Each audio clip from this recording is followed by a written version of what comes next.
بسم الله الرحمن الرحيم، والصلاة والسلام على محمد رسول الله صلى الله عليه وسلم. في إطار الأبواب المفتوحة للموسم الجامعي 2019-2020، كلية الآداب واللغات جامعة البليدة 2 لونيسي علي ترحب بالطلبة الجدد. أنشئت الكلية بموجب المرسوم التنفيذي رقم 1276 المؤرخ في 12 فبراير 2013، وهي تتكون من 4 أقسام: قسم اللغة العربية وآدابها، قسم اللغة الإنجليزية، قسم اللغة الفرنسية، وقسم اللغة الإيطالية.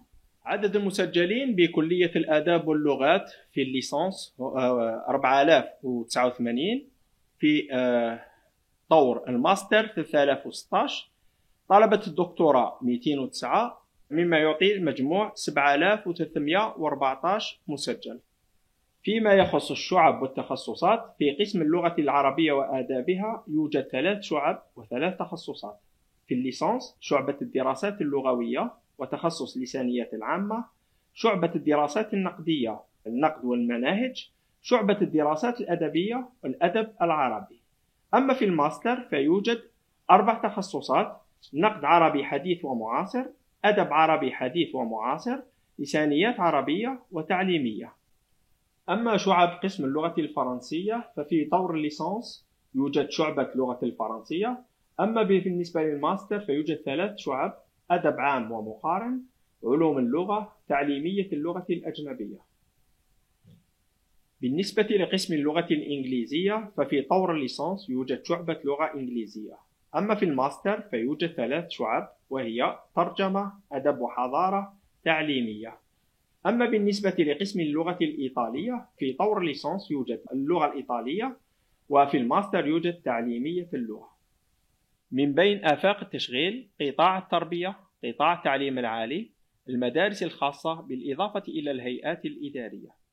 على مستوى نيابة كلية الآداب واللغات للبحث العلمي والتكوين فيما بعد التدرج والعلاقات الخارجية، فإن كلية الآداب واللغات تكفل التكوين في الدكتوراه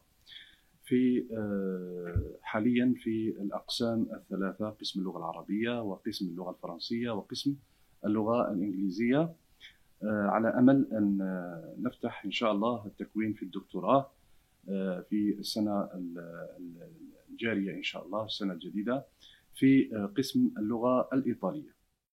على مستوى قسم اللغة العربية فإن الدكتوراه لها موجودة عدة تخصصات، منها تخصص دراسات أو الأدب العربي الحديث والمعاصر، كذلك تخصص نقد العربي الحديث والمعاصر، وكذلك اللسانيات بفروعها التعليمية واللسانيات العربية واللسانيات التطبيقية.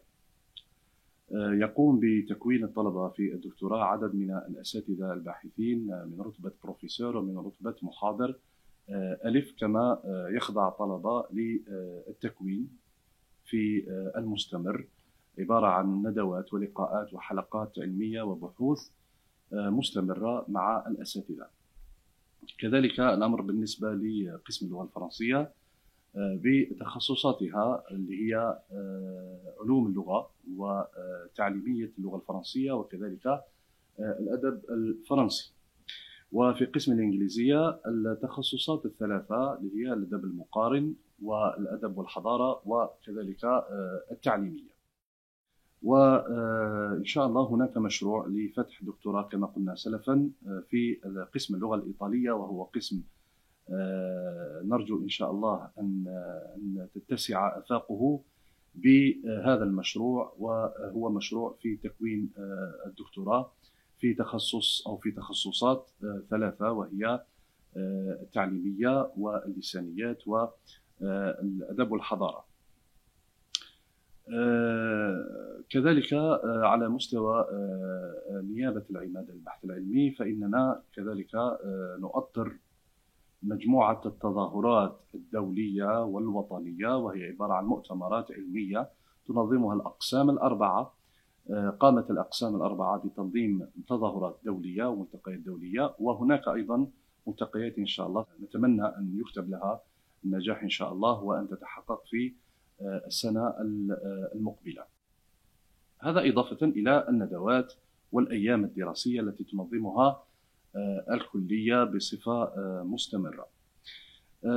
أيضا على مستوى هذه المصلحة أو هذا الجانب في كليتنا كلية الآداب واللغات، فإننا نكفل التأهيل الجامعي l'habilitation اللي هي عبارة أيضا عن مرحلة تأتي بعد مرحلة مناقشة الدكتوراه بالنسبة للأساتذة الجامعيين، والتي تضعهم في مصاف الأساتذة من ذوي مصاف الأستاذية، وتفتح لهم آفاق لمزاولة أنشطة أكثر أهمية كإنشاء المخابر وتأطير طلبة الدكتوراه والإشراف عليهم والمشاركة في المناقشات وما إلى ذلك.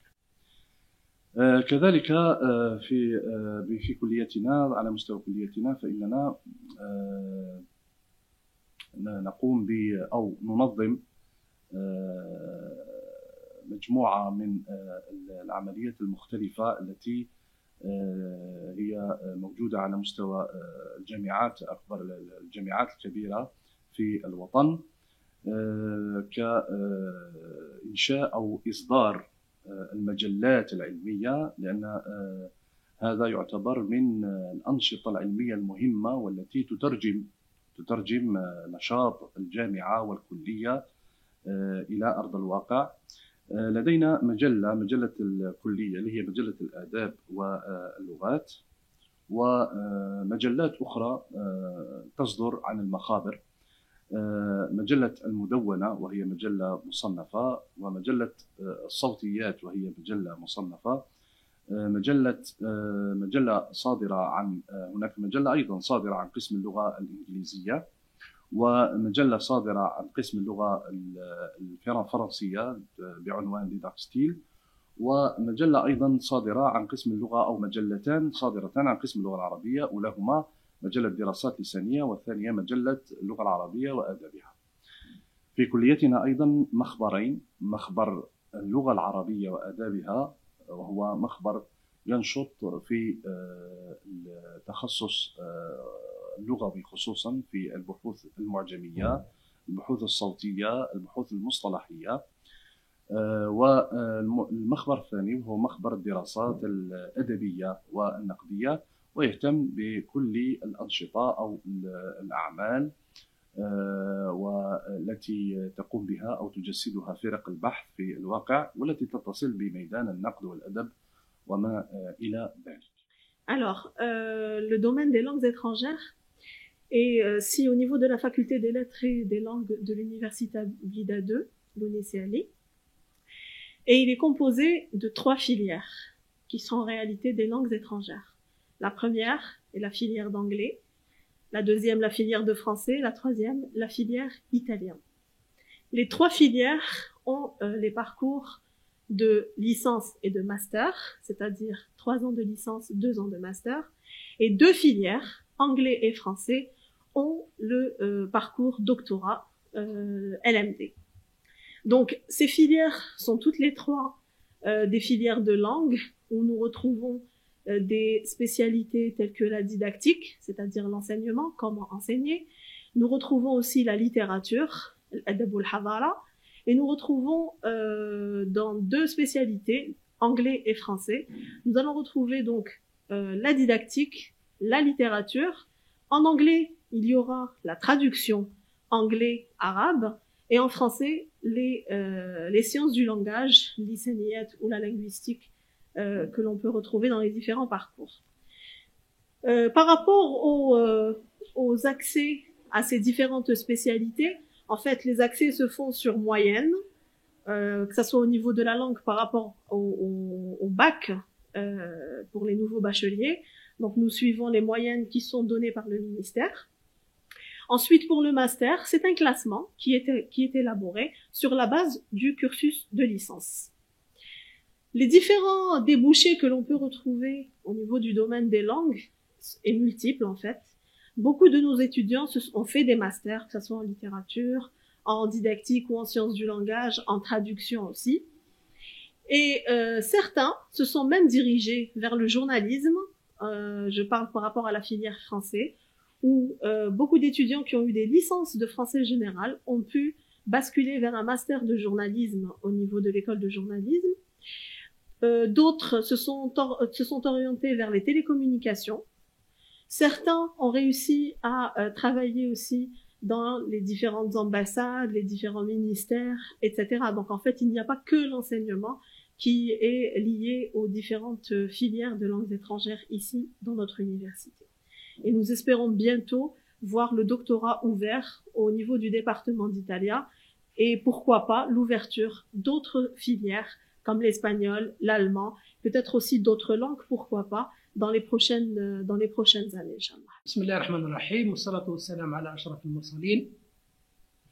مرحبا بكل الطلبة الذين سيدخلون إن شاء الله السنة الجامعية القادمة 2020-2021، ومرحبا بكل الذين سيختارون ميدان اللغة العربية وآدابها بكلية الآداب واللغات جامعة البليدة 2 علي لونيسي. هذا الميدان الذي فيه عديد من التخصصات سواء كان على مستوى الليسانس أو على مستوى الماستر، فحينما يرغب أو يختار الطالب ميدان اللغة العربية وآدابها فإنه سيدرس في السنة الأولى الجذع المشترك الذي فيه تتضافر وتتشارك فيه جميع الشعب الموجودة على مستوى الميدان، اللي هي الشعب الأدبية والشعبة اللغوية والشعبة النقدية. بعد حصول الطالب على رصيد 60 رصيد من السنة الأولى فإنه يقوم بعملية إيداع رغبته في المواصلة في الشعبة التي يختارها، وعملية هذه التوجيه تتم عن طريق دراسة ملفه ومساره الدراسي، إما يوجه إلى الشعبة الأدبية أو إلى الشعبة النقدية أو إلى الشعبة الأدبية. في السنة الثانية واللي هي مرحلة ما قبل التخصص يواصل الطالب دراسته في الشعب التي ذكرتها الثلاث، ثم في السنة الثالثة يذهب إلى التخصص مباشرة. وهذا التخصص لدينا في جامعة بليدة 3 تخصصات أساسية من جملة مدونة التخصصات الوطنية والتي هي 7 تخصصات، منها في ميدان اللغة العربية بجامعة بليدة 2 3 تخصصات أساسية، وهي النقد والمناهج واللسانيات العامة والأدب العربي.